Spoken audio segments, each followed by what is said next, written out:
There's musical mayhem now on 4 in a brand new quiz, the music game.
Well, Noel Coward once said, "Extraordinary how potent cheap music is." He might also have said, "Hello and welcome to the music game," but he didn't, because he's dead.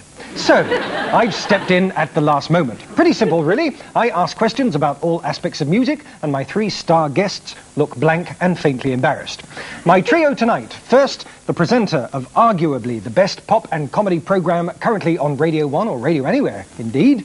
Known to millions as Steve Wright in the afternoon, although in the morning he prefers to be called Mr. Wilkinson, and in the evening it's very much Madame Lucretia, Empress of the Dark Passages. Ladies and gentlemen, Steve Wright.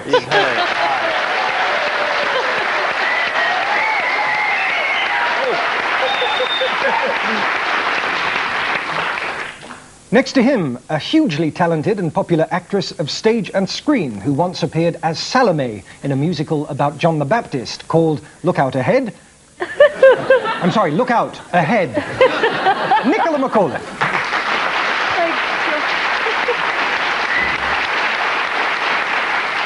And next to her, the gentleman who played us in so exquisitely with part of the last movement of Mendelssohn's Violin Concerto.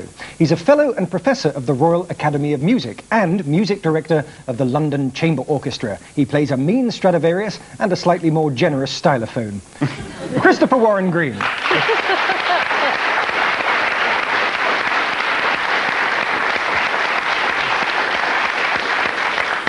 And finally, our in-house keyboardist and musical Delphic oracle, the offensively talented Jonathan Cohen.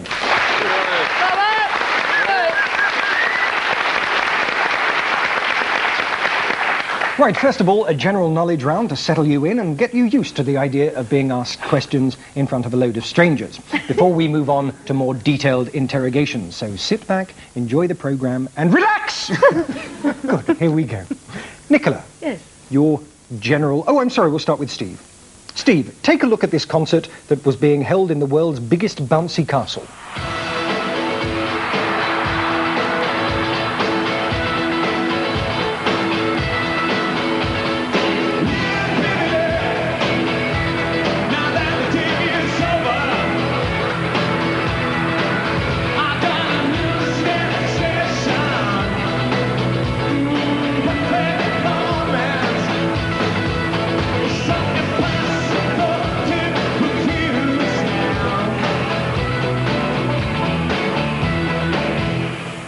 Right, that was In Excess with New Sensation. Steve, they achieved their first UK Top 10 hit in 1988 with a reissue of one of their singles from the previous year. Can you name it? Yeah, Need Your Love Tonight.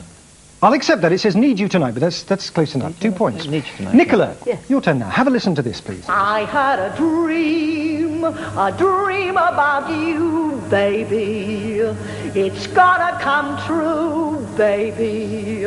They think that we're through, but baby... So, name the singer. Oh. We're expecting that. Angela Lansbury? It is Angela Lansbury, who is singing Everything's Coming Up Roses. Lucky old Rose. Right, let's...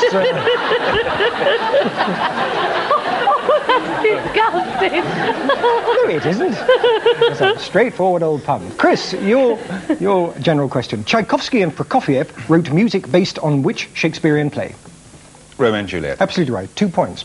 Right, Nichola, over to you again now. Listen to this, because the next question, this one's for you. Listen to this.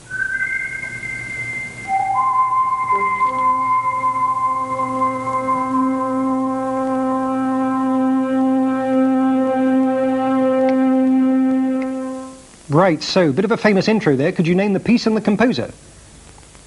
Oh, somebody's whistling and clicking. Is that a clue?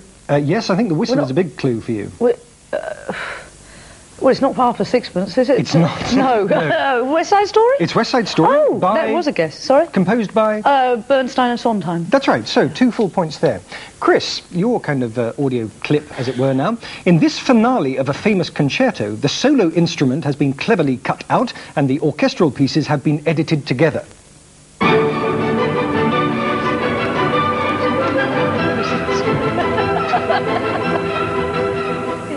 Cleverly edited. Right, it's quite a clever piece of editing. Could you... Dewhurst. Could you... Yes? No, I thought it was quite subtle. Can you name the piece and the composer? The piece is the Tchaikovsky Violin Concerto. That's right. The last movement. Yes, the last movement. That's right. So 2 points. Let's hear it with the...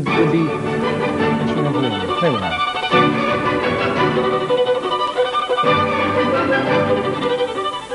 Oh, I preferred it without. No, you didn't. Steve, this one's for you. This is a snatch of an intro of a well-known pop song.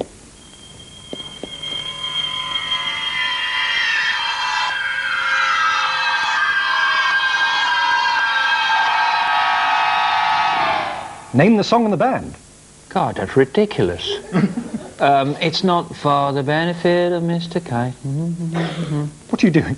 I was humming to you. Bless you. It isn't the Beatles? It's not. It's Play the Game by Queen. But it wouldn't surprise me. Well, it doesn't surprise me that you didn't know an intro, because you're always talking over them, aren't you? Songs. Thank you. But this is what it sounds like the right way round.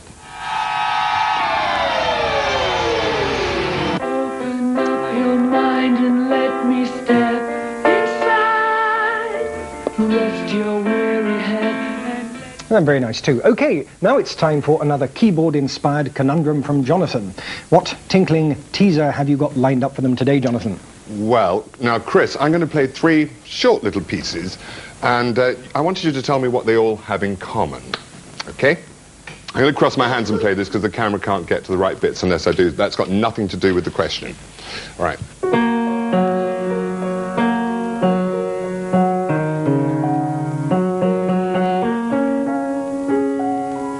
If you look in your monitor, Chris, you'll probably be able to see better. Oh, Jonathan's hands. Well, that was Swing Low, Sweet Chariot. And the next one is a bit of an aria from Turandot that goes like this.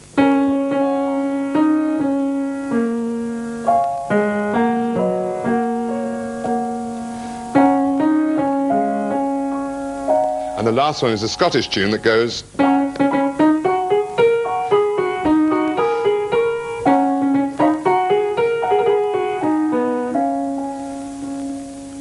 And the question is, what have they all 3 got in common? Yeah, musically. Very esoteric. Played them with your hands the wrong way round. Very good. Well, I'll give you a clue.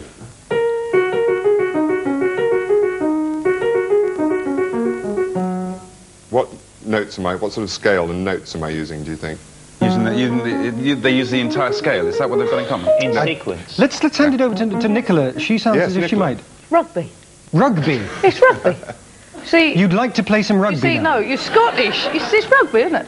It's rugby. Swing Low, Sweet Chariot is your well-known. I'm afraid you're going to have to tell them. Quite wrong. I'll tell you what it was. That they're all tunes that can be played on just the black notes of the piano, which are just 5 notes. So it's the pentatonic scale. Tricksy, easy question there. Steve, one for you. I'm going to play you bits of 3 Dionne Warwick or Warwick hits, and I want you to tell me which is the odd one out. Okay.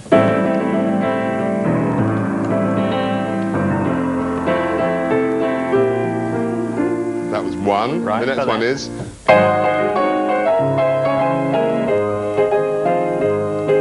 Always. Okay. And the last one is...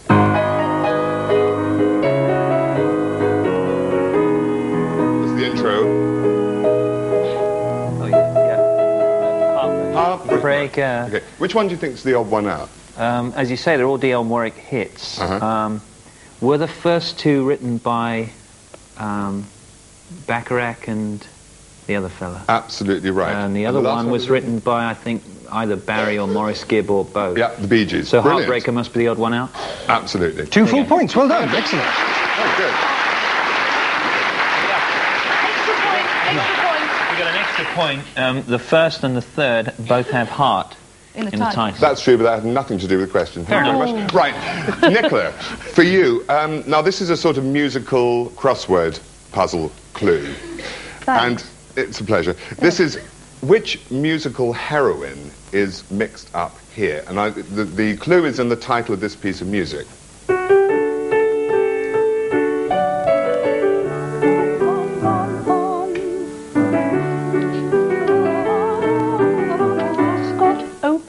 What did you say? The Ascot opening Ascot. race. It's opening, not race, opening... Day, but don't worry about that. Something to do with gas heaters.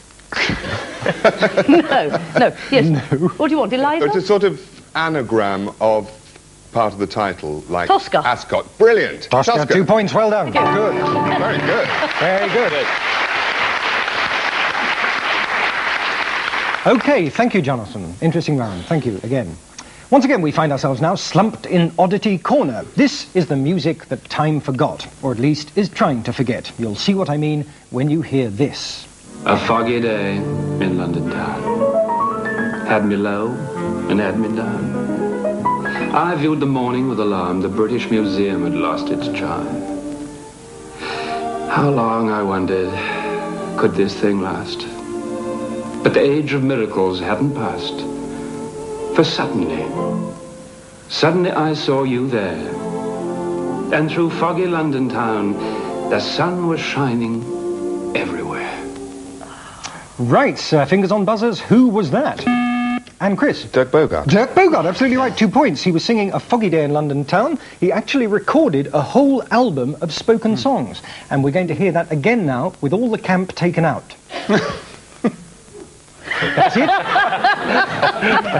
Right, and the next question, who wrote A Foggy Day? Nichola. Was it Coward? It wasn't Coward? Anyone else? No, the answer is George and Ira Gershwin. Okay, so before we go into the break, let's have a look at the scores. In third place with 4 points is Steve, but in joint first place with 6 points are Chris and Nichola. Oh, he's coming up.